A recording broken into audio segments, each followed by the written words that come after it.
Bonjour à toi et bienvenue dans ce nouvel épisode de Mode Hypno Podcast qui a pour but de te faire découvrir à travers l'auto-hypnose les nombreuses possibilités pour te sentir bien, retrouver tes ressources et expérimenter la vie du bon côté.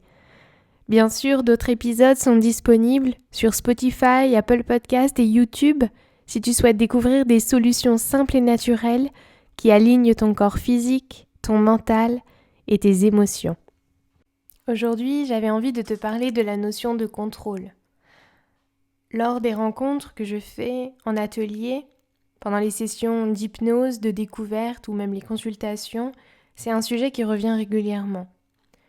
Souvent on me dit « je suis contrôlant, je suis contrôlante, j'aime bien tout contrôler et j'ai du mal à lâcher prise ». Alors d'abord, je voudrais revenir sur cette notion-là et te dire que c'est ok. On a tous le droit d'avoir besoin de contrôle. Et souvent, ça cache un besoin plus profond. Et ce que je te propose aujourd'hui, c'est d'utiliser un exercice d'auto-hypnose pour répondre à ce besoin caché. Que tu le connaisses ou non d'ailleurs, peu importe. Mais avant ça, j'aimerais quand même revenir sur une notion importante. J'aimerais t'inviter à prendre conscience que le contrôle, c'est pas une forme de personnalité. C'est plutôt un besoin, souvent inconscient, qui est déclenché par une peur. En général, ça découle de l'insécurité intérieure. Et le contrôle permet dans un premier temps de rassurer cette peur. Sauf que tu dois t'en rendre compte si toi aussi, tu as besoin de contrôler, c'est pas vivable, c'est pas une solution sur le long terme. Et d'ailleurs, contrôler finalement c'est quoi ? C'est passer son temps à remettre en question, à juger, à vérifier, et à faire en fonction de ses attentes qui sont souvent bien trop élevées. Alors peut-être que tu pourrais t'autoriser à faire différemment, à avoir des attentes différentes, une vision différente. C'est vraiment ce que j'ai envie de te proposer aujourd'hui dans cette session qu'on va faire là dans quelques instants. Puis en plus, le truc avec le contrôle, c'est qu'à un moment donné, on a donc cette fameuse peur, ce fameux besoin dans un domaine particulier de notre vie. Ça peut être au travail, à la maison, dans une relation, peu importe. Et puis on va venir le compenser. On va venir le compenser avec ce besoin de tout contrôler, de tout vérifier, d'être partout, de tout faire soi-même d'ailleurs, de plus du tout laisser la place à autre chose, de tout prévoir, planifier, anticiper. C'est ça le contrôle finalement. Sauf que plus on le fait, plus on a envie de le faire. Parce que finalement, ça vient nourrir la peur, ça vient dire que la peur est là, qu'on ne s'en occupe pas, mais par contre, on vient contrôler. Alors oui, dans un premier temps, ça peut être une solution pour la rassurer, mais à un moment donné, il faut s'en occuper de cette peur, de cette insécurité, de cet inconfort. Autrement, ça grandit. Ça grandit et puis ça vient se mettre dans tous les autres domaines de ta vie. Quelque chose qui pouvait être au travail, finalement, va venir s'agrandir dans le foyer, dans la famille, dans les relations, peu importe. Souvent, ça vient grandir. Et c'est à ce moment-là que ça devient plus vivable. On se rend compte qu'on contrôle, on est épuisé et qu'on n'arrive plus à lâcher prise. Et d'ailleurs, plus le contrôle est long, plus on ne sait plus vraiment comment faire pour lâcher prise. C'est comme si on se rappelait plus. Comme si une partie de nous avait peur que ce soit tout le temps comme ça. Et du coup, elle reste un peu figée. Alors qu'à la base, il y avait juste une peur, un quelque chose qui avait besoin d'être entendu, d'être compris, rassuré, accepté, accueilli. Appelle ça comme tu l'entends. Mais on est d'accord, cette façon de faire, elle est inconfortable, elle est souvent inconsciente et on n'en a pas forcément envie. Mais rassure-toi, il y a plein de manières de venir apaiser ce qui se passe en toi. Il y a plein de manières de venir répondre à ce besoin. Et aujourd'hui, je vais t'en proposer une. ma manière, ma façon de voir les choses. Et pour ça, j'utilise l'hypnose ou l'auto-hypnose, puisque finalement, l'hypnose, c'est toujours toi qui le fais. C'est ma voix qui te guide. Mais c'est ton corps qui se met dans cet état modifié de conscience, cet état entre veille et sommeil. Alors c'est comme si c'était toi, donc c'est comme de l'auto-hypnose. C'est pour ça que j'appelle les podcasts de cette manière-là. Pour le coup, c'est toi qui as le contrôle sur la situation. Mais plutôt que d'appeler ça contrôle, je préfère appeler ça un choix.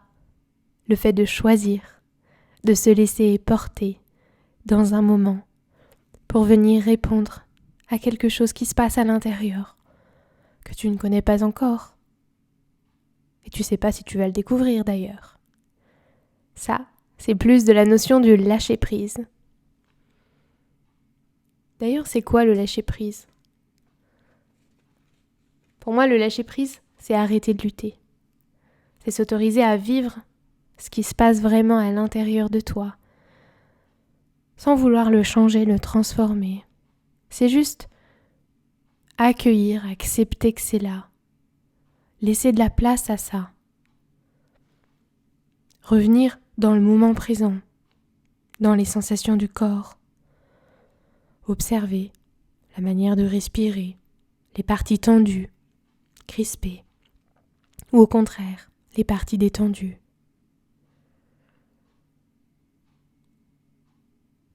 Lâcher prise, c'est aussi lâcher les attentes, les perceptions qu'on pourrait avoir dans le futur. Un futur qui, rappelle-toi, n'existe pas. Pas encore en tout cas. À moins que tu sois le dieu de la vie, qui sait exactement ce qui va se passer demain, personne ne sait. Alors si on ne sait pas, autant vivre dans l'instant présent, parce que dans l'instant présent on y est. Dans l'instant présent on sait, on ressent, on entend, on choisit. On décide d'agir et d'être. Dans l'instant présent, tout se passe finalement. Alors même si c'est pas naturel de vivre dans l'instant présent, on a souvent envie de se projeter. Mais c'est ok de se projeter. Mais c'est ok de se ramener à l'instant présent, surtout quand on a besoin de se sentir en paix, de se sentir bien avec soi-même. De se rebrancher finalement à son énergie intérieure quand on est un peu trop fatigué. À ce moment-là, on se remet à vivre dans l'instant présent, c'est ça lâcher prise. C'est accepter ce qui se passe en ce moment, accepter d'être un peu tendu, fatigué, stressé, frustré par une situation. Mais c'est là. Et l'avantage d'être dans ce moment présent, même si c'est pas toujours confortable, surtout au premier abord, eh bien au moins ça nous permet d'accepter ce qui est, et pas de vivre dans son esprit, dans sa tête, dans ses pensées. Parce que quand on fait ça, souvent ça nous sort de notre quotidien, ça peut être bien dans un premier temps, de vivre dans sa tête, d'imaginer de jolies choses. Sauf qu'à un moment donné, se crée un décalage entre ce qui se passe à l'intérieur de toi et ce qu'il y a à l'intérieur de ton esprit, et ce qu'il y a dans ta vie. Et si tout ça c'est pas aligné, eh bien tu vas le sentir, ce déséquilibre, et ça va venir stresser ton corps, stresser ton système mental et ton système émotionnel. Alors moi, ce que je te propose aujourd'hui, c'est de venir chercher l'alignement pour être confortable avec toi. Et lorsqu'on est confortable avec soi, qu'on est aligné entre ce qui se passe à l'intérieur, tes ressentis, tes émotions, tes pensées et puis ta vie, par rapport à tes choix, ça se fait petit à petit, c'est un chemin, comme ça. Un chemin et une succession de choix. Et puis bien sûr, le point fondamental, c'est de t'aimer, de ne pas te juger. C'est peut-être de remettre en cause cette notion de perfection. Finalement, qu'est-ce que tu cherches dans la vie ? À être une projection de quelqu'un ? À être l'image de quelqu'un de parfait ? Ou à être toi, être bien avec toi et profiter de la vie ainsi ? C'est vraiment un choix. Mais cette notion de perfection, elle est vraiment super importante si tu souhaites te détacher du contrôle et te rapprocher du lâcher-prise un peu plus chaque jour. Remettre en cause cette notion de perfection par rapport à tes attentes. Parce que finalement, on est tous différents, on est tous uniques, on a tous des qualités et des défauts, et finalement c'est peut-être ça, la perfection. Il y a une expression, je crois, qui dit la perfection de l'imperfection, quelque chose comme ça. Finalement, on s'en fout, non, la perfection, puisqu'on a chacun notre vision de la vie, chacun notre perception des choses. Mais par contre, si tu réponds à tes valeurs, à ce qui est vraiment important pour toi, là, ça a du sens. Ça a du sens que ta vie, elle soit en fonction de tes valeurs, que ton comportement, il soit en fonction de tes valeurs. Si tu as la valeur de la liberté et que tu t'enfermes dans tes pensées, il y a un décalage, t'es d'accord ? Bien voilà. Pose-toi la question. Qu'est-ce qui est vraiment essentiel pour toi dans ta vie ? Qu'est-ce qui te fait te sentir bien ? Qu'est-ce qui te nourrit ?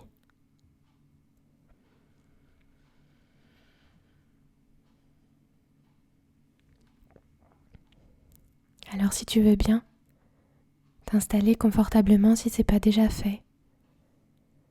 Mettre des écouteurs, t'isoler et passer ces quelques minutes avec toi-même, guidé par le son de ma voix. Cette voix qui vient juste faire écho, faire miroir avec ce qui pourrait se passer à l'intérieur de toi. Parfois, ça peut être plus facile, un peu comme un déclencheur, un coup de pouce qui t'amène à écouter ce qui se passe en toi. Alors respire. Respire avec ton ventre. Inspire et gonfle ton ventre. Et expire et dégonfle ton ventre.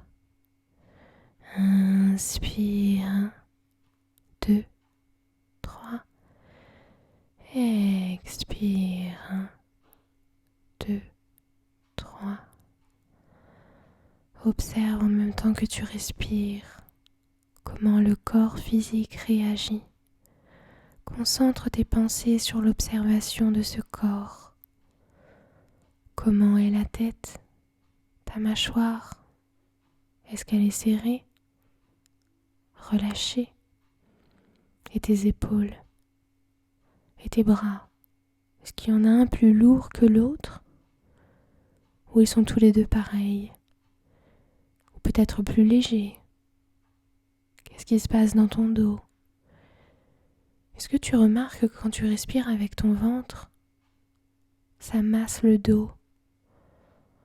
Ça donne un peu de mouvement. Et le mouvement aidera à relâcher. Et puis ça, dans tes jambes. Parfois on ressent de la légèreté quand on se détend, mais parfois c'est de la lourdeur. Peut-être une forme d'engourdissement. Ou pourquoi pas d'apesanteur. En fait, l'important c'est pas la sensation, c'est l'observation. Être pleinement présente à ce moment pour toi. Écouter ce qui se passe en toi, ressentir pleinement et profondément ce qui se passe en toi. Et en même temps que tu fais ça, accepter à l'intérieur de toi pleinement et totalement que oui, tu es dans le contrôle dans certaines parties de ta vie. Et c'est ok. Laisse de la place à ça. Laisse de la place à ce personnage en toi qui a besoin de tout vérifier, tout contrôler, être là aux aguets partout. C'est un peu comme s'il était là pour une raison. Peut-être que la raison, c'est protéger une émotion. Une émotion de peur, pourquoi pas. Mais tu sais, tu peux avoir peur et continuer d'avancer. La peur ne t'empêchera jamais de faire ce que tu aimes, ce que tu veux, ce que tu désires au plus profond de toi. Elle est juste là parce qu'elle ne connaît pas et elle a besoin d'être rassurée. Alors fais-toi assez confiance, fais assez confiance en la vie pour prendre par la main cette peur, mais l'emmener quand même là où tu désires aller. Et si c'est vraiment, vraiment important pour toi, alors tu vas y arriver. Et si jamais tu ressens d'autres émotions, comme la culpabilité par exemple, je t'invite à venir lâcher, relâcher. Un peu comme si tu avais des pierres que tu tenais, des attentes, des promesses que tu as posées là tout au long de ta vie, et que toutes celles qui étaient trop lourdes, trop imposantes, tu décides de les laisser derrière toi. Et puis aussi de lâcher tous les reproches que tu t'es donnés lorsque tu n'as pas respecté ces attentes. De lâcher les regrets de la vie, puisqu'encore une fois, ce n'étaient que des attentes, des perceptions d'un futur que tu ne connaissais pas. Alors, quand le moment est arrivé, il s'avère qu'il était différent, et c'est ok. Je sais que tu l'as bien compris au fil de la vie. Dans la vie, on ne sait pas ce qui va se passer, la vie est incontrôlable, et souvent elle aime bien nous montrer l'inverse de ce qu'on croit. Et c'est ok. Chaque événement de la vie nous permet d'apprendre un peu plus sur elle et sur nous-mêmes. Alors pourquoi avoir des regrets ? Si ça s'est passé, c'est que ça devait certainement se passer comme ça. Alors plutôt que de t'alourdir, tu peux peut-être faire le choix de venir chercher le cadeau derrière ça. Parce que j'ai l'intime conviction qu'il y a toujours un cadeau derrière une expérience, aussi inconfortable soit-elle. Et venir te concentrer sur ce cadeau va venir te renforcer pleinement et totalement à l'intérieur de toi. Alors à ce moment-là, tu choisiras un vrai choix pour toi. Tu choisiras de garder exactement ce qui est bon pour toi.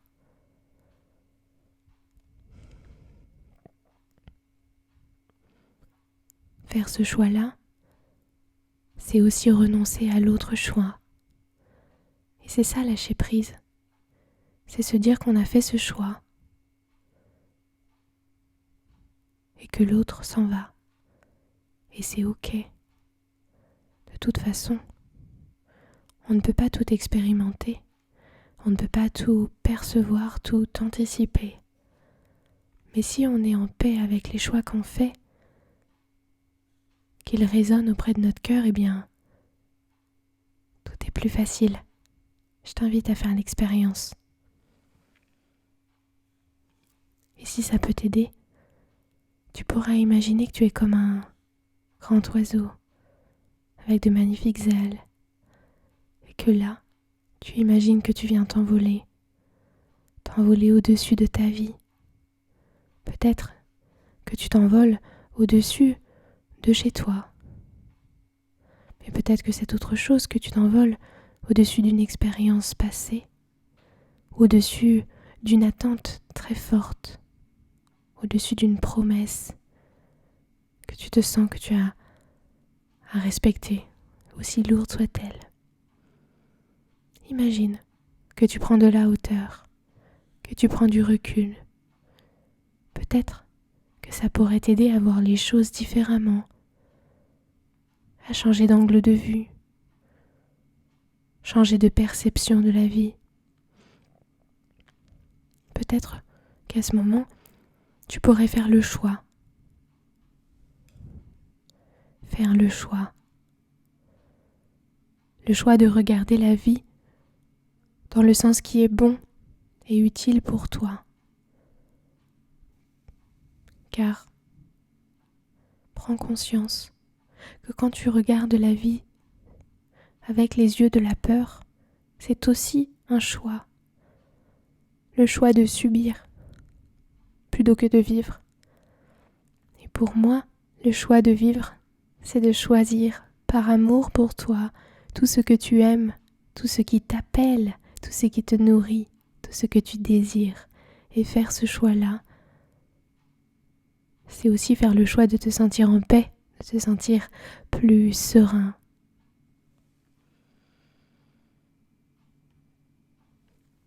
Parfois, ça demande aussi de s'exprimer, de laisser parler ton cœur pour voir ce qu'il a à dire. Tu peux le faire en parlant tout simplement, ou alors en écrivant.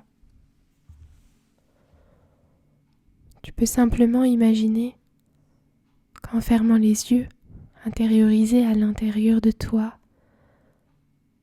tu as une partie de toi.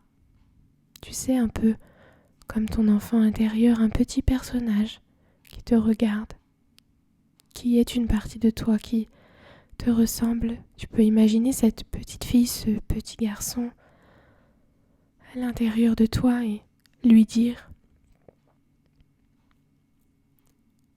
tout ce que tu as sur le cœur. Faire sortir tout ce qui se passe en toi.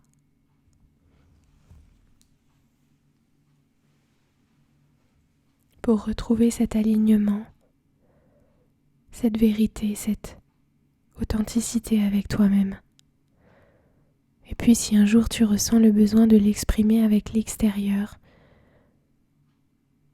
fais-toi assez confiance pour le faire. Et tu verras, ça donne souvent beaucoup de belles choses. Voilà, c'est ce que j'avais envie de te proposer aujourd'hui. J'espère que cet épisode t'a plu et t'a parlé. Sache que tu peux en retrouver sur cette chaîne à peu près toutes les semaines, en fonction de mon inspiration. Tu peux aussi te connecter avec moi sur les réseaux sociaux, avec Facebook ou Instagram, ou même YouTube en laissant un commentaire, si cet épisode t'a plu. Tu peux aussi t'abonner à ma chaîne pour avoir une alerte dès que je sors de nouvelles vidéos. Et si tu désires aller plus loin, je te propose des sessions d'hypnose collective en ligne. Tu trouveras sur mon site internet, dans la rubrique Atelier, sur maudepageauhypnose.com. Je te mets le lien dans la description. En attendant, je te souhaite de prendre vraiment soin de toi. À bientôt.